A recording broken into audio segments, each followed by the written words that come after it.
Betapa biadabnya bila ada seorang ayah yang tega membunuh anak-anaknya sendiri. Kisah ini benar-benar nyata terjadi di zaman Nabi Muhammad SAW. Dahulu ada seorang ayah yang dititipi Allah 70 anak perempuan. Namun karena masalah sepele, sang ayah tega membunuh anak-anak perempuannya, padahal mereka adalah darah dagingnya sendiri. Na'udzubillah min dzalik. Perbuatan ini benar-benar dosa besar karena telah menyia-nyiakan amanah Allah. Dalam Islam, orang tua dituntut untuk memenuhi hak anak, menyayangi mereka, dan dilarang membunuh mereka karena takut miskin. Allah SWT berfirman, "Wala taqtulu auladakum khasyata imlaq, nahnu narzuquhum wa iyyakum, in qaslahum kana hit'an kabira." Ya, artinya, dan janganlah kamu membunuh anak-anakmu karena takut kemiskinan.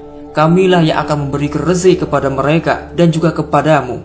Sesungguhnya membunuh mereka adalah suatu dosa yang besar.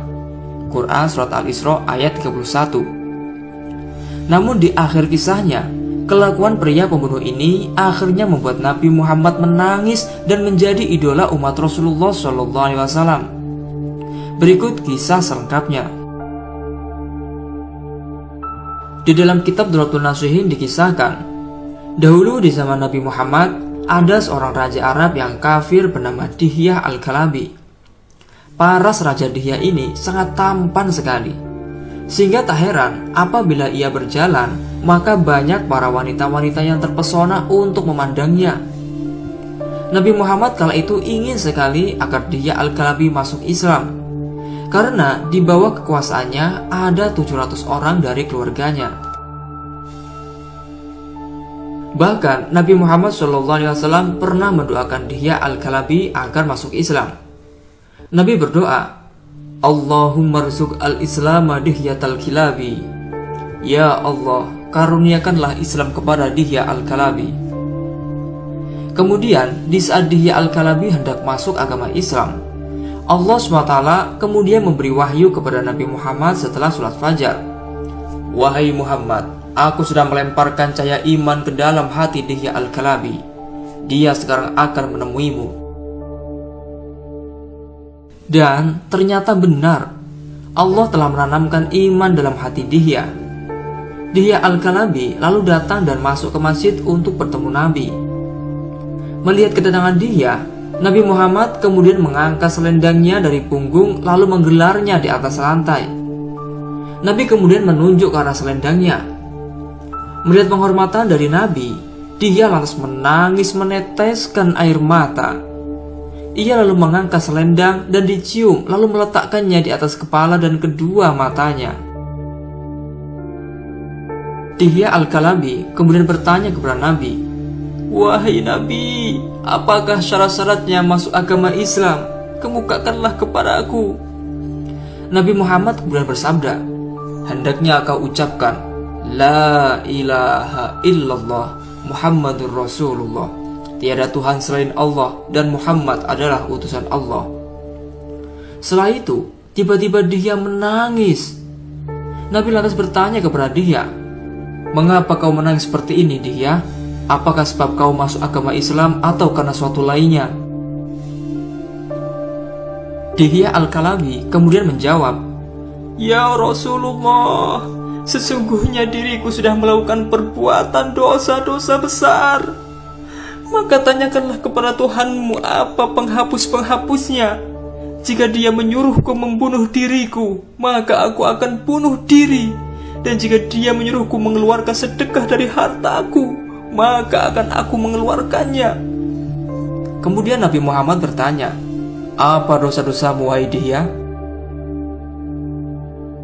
Dihyah menjawab, "Saya adalah salah seorang raja Arab, ya Rasulullah. Saya malu jikalau aku memiliki anak-anak perempuan yang bersuami, supaya tak ada yang mengatakan Fulan bin Fulan adalah menantunya Dihyah Al-Kalabi. Maka 70 dari anak-anak perempuanku itu telah kubunuh dengan tanganku sendiri, ya Rasulullah." Mendengar pengakuan Dihyah Al-Kalabi, Nabi Muhammad kemudian merasa kebingungan. Kemudian malaikat Jibril alaihissalam turun dan membawa wahyu Allah kepada Nabi Muhammad. "Ya Rasulullah, Katakanlah kepada dia Al-Kalabi, demi keperkasaanku dan keagunganku, sesungguhnya setelah kau mengucapkan La ilaha illallah Muhammadur Rasulullah, maka aku mengampuni kekafiranmu selama 60 tahun dan celaanmu terhadapku selama 60 tahun. Maka kenapakah aku tak mengampuni pembunuhan putri-putrimu sedangkan mereka adalah milikmu? Subhanallah. Begitu maha agung dan pengampun Allah SWT itu. Setelah membaca syahadat, dosa dia sebesar itu Allah maafkan semuanya. Kemudian menangislah Nabi Muhammad dan para sahabatnya. Nabi lantas berkata, Ilahi, Engkau telah mengampuni dia atas pembunuhan terhadap putri-putrinya hanya dengan sekali ucapan syahadat. Maka kenapakah Engkau tak mengampuni orang-orang mukmin atas dosa-dosa kecil mereka dengan syahadat berkali-kali? Subhanallah, begitu besar pengampunan Allah. Mari mengenal sedikit lebih dekat siapa itu Dihiyah dan peranannya di masa Nabi. Kata Dihiyah, ada yang mengucapkannya dengan difathah dalnya menjadi Dahya, dan ada yang dikasroh dalnya menjadi Dihiyah. Itulah dua dialek pemanggilan Dihiyah. Beliau memiliki nama lengkap Dihiyah bin Kharifah bin Farwah Al-Kalabi. Ia adalah seorang pria yang memiliki wajah tampan dan menawan. Maka tak heran apabila ia mendatangi kota Madinah, para wanita pingitan semuanya keluar untuk melihatnya.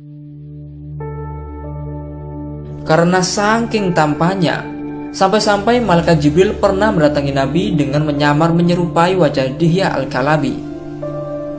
Setelah lama memeluk agama Islam, Dihiyah Al-Kalabi banyak menyaksikan rangkaian peristiwa setelah perang Badar bersama Rasulullah SAW. Jadi, Dihiyah Al-Kalabi adalah termasuk sahabat Nabi Muhammad SAW. Ia adalah sahabat Nabi yang dianugerahi keutamaan yang tidak dimiliki sahabat lainnya, yaitu malaikat Jibril kerap mendatangi Nabi dengan menyerupai wajah Dihiyah. Sahabat Dihiyah Al-Kalabi diberi umur dan hidup sampai masa kekhalifahan Muawiyah. Beliau juga banyak mengikuti jihad pertempuran.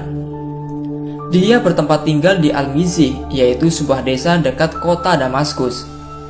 Dahulu beliau pernah diutus Nabi untuk menghantarkan surat Nabi kepada pembesar Busra untuk kemudian supaya diserahkan kepada Heraklius, yaitu seorang kaisar Romawi. Surat itu berisi ajakan memeluk agama Islam. Peristiwa ini terjadi pada akhir tahun ke-6 Hijriah. Setelah Kaisar Heraklius menerima surat dari Dihiyah, ia kesulitan untuk menerjemahkan surat itu. Maka dipanggillah translator atau penerjemah. Sang kaisar lantas mengundang kerabat dekat Nabi, yaitu Abu Sufyan, untuk ditanya dan memverifikasi kenabian Nabi Muhammad SAW.